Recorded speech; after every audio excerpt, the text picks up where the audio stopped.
Blackpool, a place full of memories for so many, but today it's all about seeing it differently. No sunshine, no colour, just grey skies and a question to be answered. Can grey skies make better photos? Let's find out.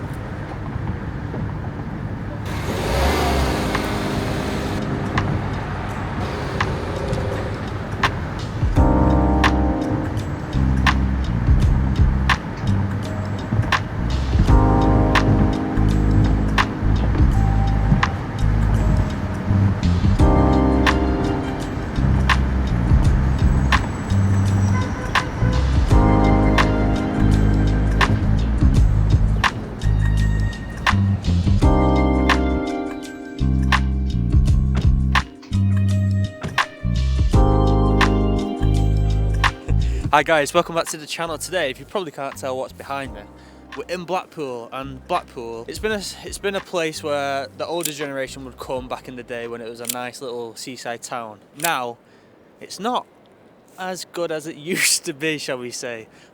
So yeah, let's go take some pictures and see what we can do.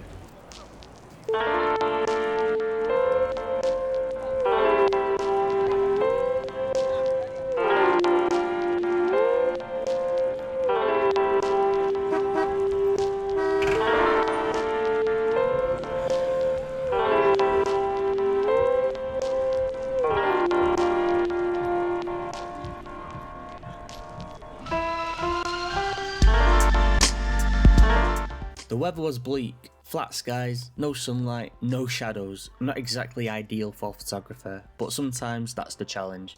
It forces you to focus on textures, compositions and storytelling. Without dramatic lighting, you lean into the mood of the day. For me, it was all about warming up, especially to start. Like any skill, photography takes time to get into the groove. Call it warming up your photography eye, shall I say. But as you can probably tell with the photos up to now, there's no detail in the clouds, mainly overexposed because of that reason, and then just trying to focus on the subject and the colours of the surroundings.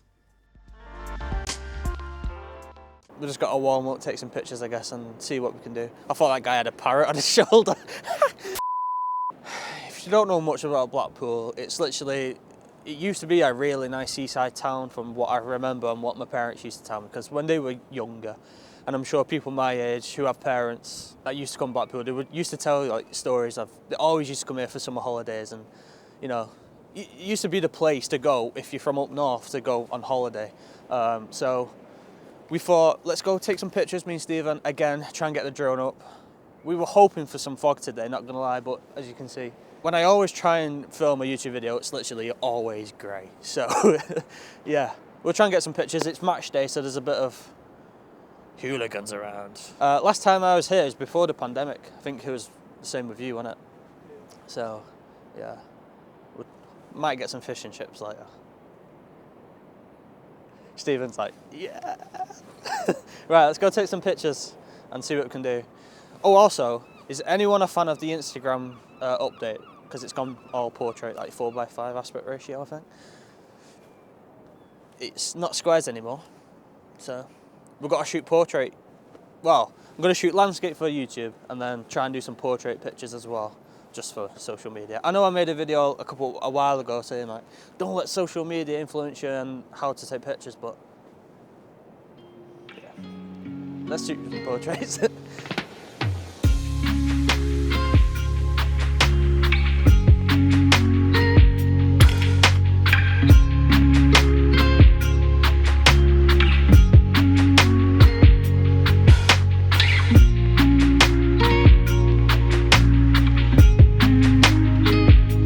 Yeah, so we were right about the tide coming in. Look at underneath the pier, you see it coming in now, over there.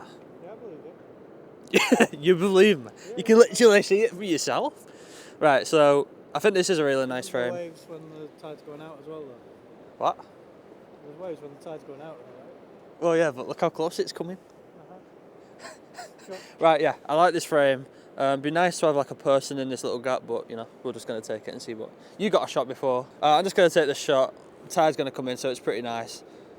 Might wait a little bit, just so it's a bit closer, so the water's a bit closer, if you know what I mean. But yeah, I like this little scene.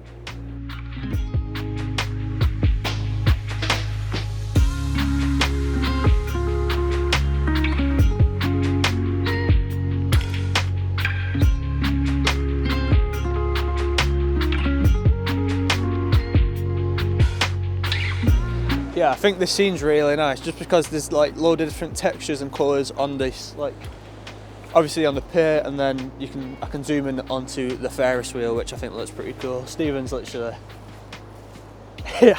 hiding in there. You see his little lad. But look how old these are, like look how rusty, and so much texture and like history right here. So might try and figure out a composition or try and get a close up of this little thing.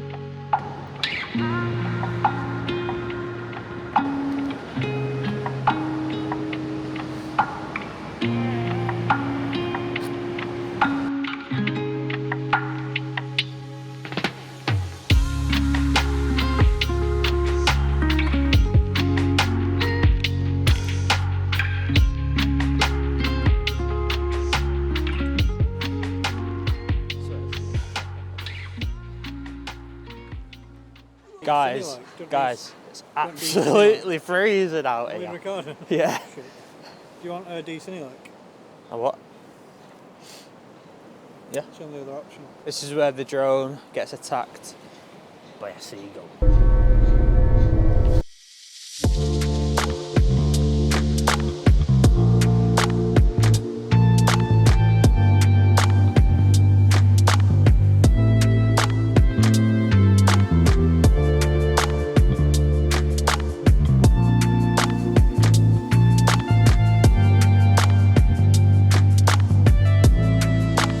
Stephen's run out of battery on his drone. He's got 3 minutes. It's literally landing from the sky now. You're worried. I'm not worried. You're worried. So it's landed. It's literally landed on the steps. What on them fast steps over there?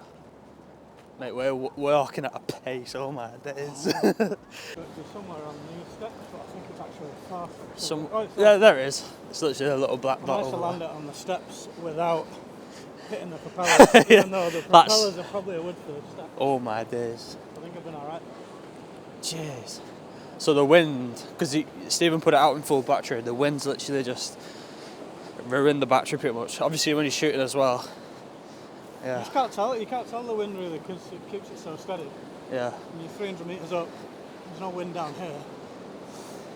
Good job really There's as a lot well. of wind up there. Like imagine the tide's literally here as well. Oh my days. Yeah, we're coming to it now. Some could say this was set up for Glenn's. you did this on purpose? No. But it's a common occurrence. Now that is fine landing. Oh my days. That's the step. Jeez. And there's the water. Got video transmission. Vlog on vlog. That's 300 metres up. 300 metres up over the Eiffel Tower. That's Blackpool. It's actually, ChatGPT said it's inspired by Eiffel Tower, as you can probably tell. Couldn't afford to build. Yeah, it's That was my fucking blood from last week. great. Great.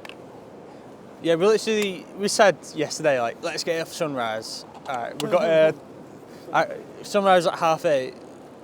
It also said fog. No fog, just grey sky, and it's bloody freezing. Yeah. Don't cut your finger on there again. No. That did not go well. And it's still got your blood on it. It's still got your blood on it. Yeah, I think that's a good idea. Let's go get a coffee because it's absolutely freezing. I luckily packed gloves in my camera bag, so yeah. Don't put it so high this time, and make sure you bring it back just in time. Just in time. So it doesn't land mean itself before time? in the water, you know what I mean? Go! What did you say? Don't know what I was saying. What Saying it's difficult between It's hard to flicking. see it on screen. It's hard to see it on screen. It's getting used to the colours that are in decent like, and then flicking between auto colours. It's hard to know what you're shooting, what it's going to look like. Don't crash it. You literally just saved it. Not going well. I think like a seaside town will perform best when the lighting is right. Obviously it's grey today, it's not very nice, but yeah, at least we booked it off the list of places to go and take pictures.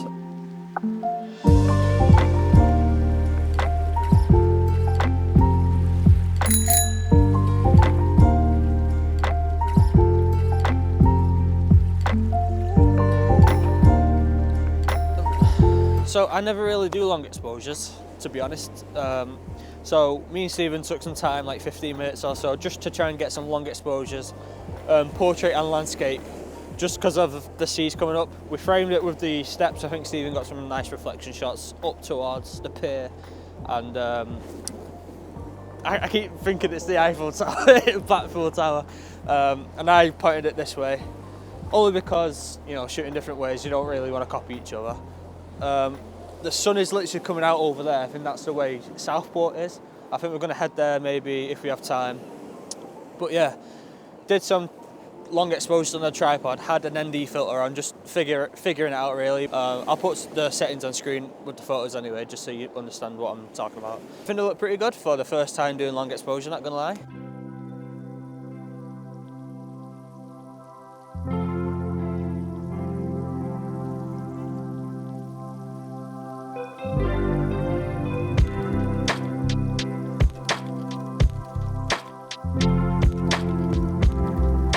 Okay, I'm home now, and shooting in grey skies is tough, man. Oh my days. Obviously they don't light up the scene like they do in a really nice sunset or on a nice sunny day. But I feel like that's the challenge. You gotta find, you know, textures and subjects that do the speaking for you, or the speaking of the photograph, shall I say. So what do you think? Do grey skies make better photos, or do they make them more meaningful because you put more effort into it? For example, you know, framing a shot, looking for, you know, subjects or a story to photograph when the lighting isn't the best. Let me know in the comments, and thank you again to Stephen for being a sick drone pilot and obviously helping behind the scenes with the camera.